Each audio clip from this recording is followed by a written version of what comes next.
I'm Kemi lawyer Dr. Kemi for Kemi Talks.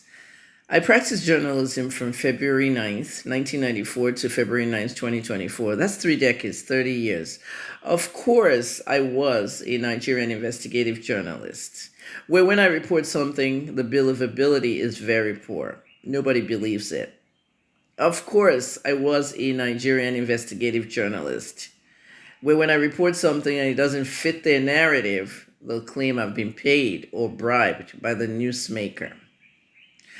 Of course, I was a Nigerian investigative journalist, where I reported that a music star who was involved in a failed drug deal had a family member killed. The drug dealer showed up at his house and took the whole house and staff hostage, killing one of the children and dumping the child right into the ocean behind the house. And then he showed up in the news as the child drowned in a swimming pool. Nobody believed. Of course, I was a Nigerian investigative journalist, where a musician travels to Ghana with his manager. Fight ensued, people got drunk, drugs involved, and the manager falls off the balcony and dies. My report mirrored what the Ghanaian police had after. Without even following my investigation, nobody believed. Vindicated as usual. Of course, I was a Nigerian investigative journalist, where a photographer accused a pastor of raping her when she was younger. I discovered the dates, which were altered in the police report. The date this person said they went to babysit the pastor's child, and the car where one of the assaults happened did not even exist. They had not bought the car, the baby hadn't been born. Of course, that person had to pay a fine to the church for damaging and injuring the church, according to the judge.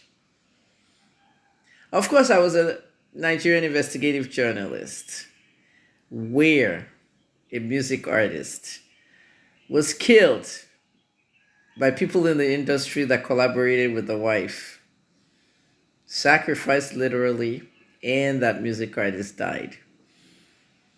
Case still not solved. Autopsy not ready. Toxicology test goes abroad. Unheard of. 6-week tests when Nigeria has schools that do toxicology. 6 months later, nothing. Of course, I was a Nigerian investigative journalist, where a music artist is accused of rape by a lady who claims that the artist raped her years ago, not knowing that the artist's manager, the former manager, was the one that put the lady up to the task, later confessing, and the case was quietly dropped. That could have ruined the artist's reputation for life. Rape is serious.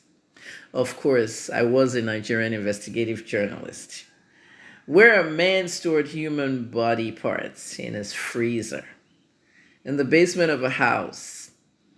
The house front looked like a church, so every Saturday night to Sunday morning, prostitutes will stop by to worship because they saw a church, but the minute they went in, they didn't come out.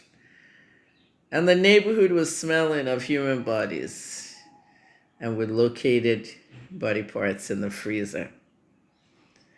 Of course, I was a Nigerian investigative journalist, where a young child in a boarding school was involved in cultism activities in the school, and the child was being hazed.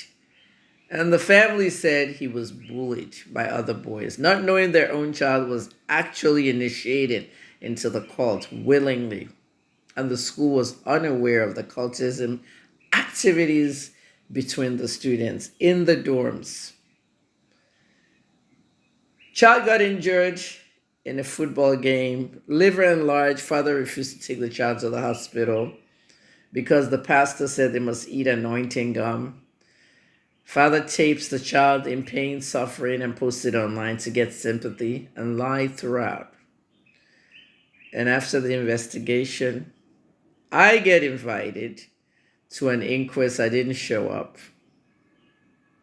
Father disobeyed the judge and kept talking to the media. Inquest broke apart. Nothing was heard of it again, and the child was laid to rest.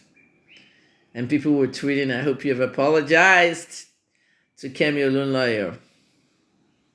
Of course, I was a Nigerian investigative journalist, where every facet of fake news, underreported news, suppressed news is the order of the day, which is what people love. Lies and never the truth. Of course, I was a Nigerian investigative journalist, where a chief of army staff gets shut down on a plane. And I tweeted that the president will leave no stones unturned because they shut that plane down. 4 years later, a big member of the military is saying the same thing I said. Of course, I was a Nigerian investigative journalist, where people in Aso Rock will give me information about who's dead, who's alive during the COVID pandemic. And I posted and nobody believed. And I waited for the government to announce. You have to have your sources inside. Of course, I was a Nigerian investigative journalist, where a young man who left Nigeria, denied a US visa, smashed the table at the embassy and scattered all the papers, walked out, and went to the Malaysian embassy and got a visa. Moved to Malaysia and then from there to Dubai. Became a fraudster, stashed 40 million in cash in his house and stole a total of 450 million using one single name and 3 bank accounts from 3 of the largest banks in the world. Wells Fargo, Chase, and a third bank. And then looting money from different corporate entities until the FBI caught up with him. No one believed when I told you that that young man was taken by the Secret Service straight to America. Nigerians were waiting for him to be extradited to Nigeria. Thank God for the EFCC and the fake news that they disseminate over there to the Nigerian media. Nobody investigates. Of course, I was a Nigerian investigative journalist, where the people want you to investigate A, B, C, D, E, F, G, and you have no funds to do it. Then you ask for funds. They now broke shame you and call you a beggar. Nothing gets done. Of course, I was a Nigerian investigative journalist, where all my colleagues in TV stations, radio stations, other media in Nigeria were just flat out jealous of my work. They couldn't catch up. Many mocked me. I didn't mock them back, but circumstances mocked them themselves, saying, oh, Kemi Olunloyo said Abba Kyari is dead. His family just told us he's doing well. Davido and Chioma have broken up. Kemi Olunloyo is just rubbishing journalism, talking about Davido and Chioma breaking up. Ha, ha, ha, ha. Everything came true. I can continue, but that is the main fact, that what journalism is to report from the source and to be factual. Of course, I'm a Nigerian investigative journalist, where everything I report was factual, but to them, it's all lies. And when it becomes factual to them, days, weeks, years later, they call you a prophetess.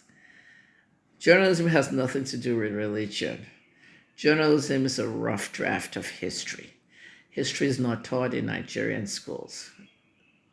Follow a journalist you like and know the real news. I'm Dr. Kemi.